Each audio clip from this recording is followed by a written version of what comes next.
ಈ ಮಡಿಕೆ ನೋಡ್ತಿದ್ದೀರಲ್ಲ ನೀವು, ಇದರಲ್ಲಿ ನಾವು ನೀರಿಡ್ತೀವಿ. ಜಲ ಶುದ್ಧ ಜಲ, ತಂಪಾಗಿರೋದು. ಜಲ ಬಾಯಾರಿಕೆ ನೀಗಿಸೋದು. ಆದರೆ ಯೋಚನೆ ಮಾಡಿ, ಈ ಮಡಿಕೆಯ ಮಣ್ಣು ಸರಿ ಇಲ್ಲದೆ ಇದ್ರೆ, ಯಾರು ಇದನ್ನ ಸರಿಯಾಗಿ ನಾದದೇ ಇದ್ರೆ, ಆಕಾರ ಕೊಟ್ಟು ಇದನ್ನ ಅಗ್ನಿಯಲ್ಲಿ ಸರಿಯಾಗಿ ಬೇಯಿಸದೆ ಹೋದ್ರೆ ಆಗೇನಾಗತ್ತೆ?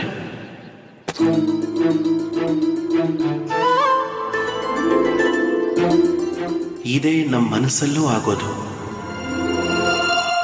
ಯಾಕೆಂದ್ರೆ ಪ್ರೇಮ ಅನ್ನೋದು ಜಲವಾದ್ರೆ ಅದರ ಮಡಿಕೆ ಮನಸ್ಸು.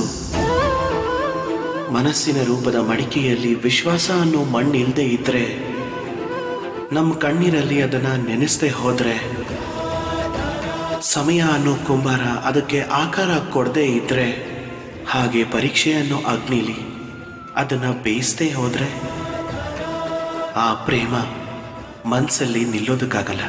ಪ್ರೇಮನ ಪಡಿಬೇಕು ಅಂತಂದ್ರೆ ಹೃದಯನ ಸರಿ ಮಾಡ್ಕೋಬೇಕು, ಮತ್ತೆ ಮನಸ್ಸಿಟ್ಟು ಹೇಳಬೇಕು,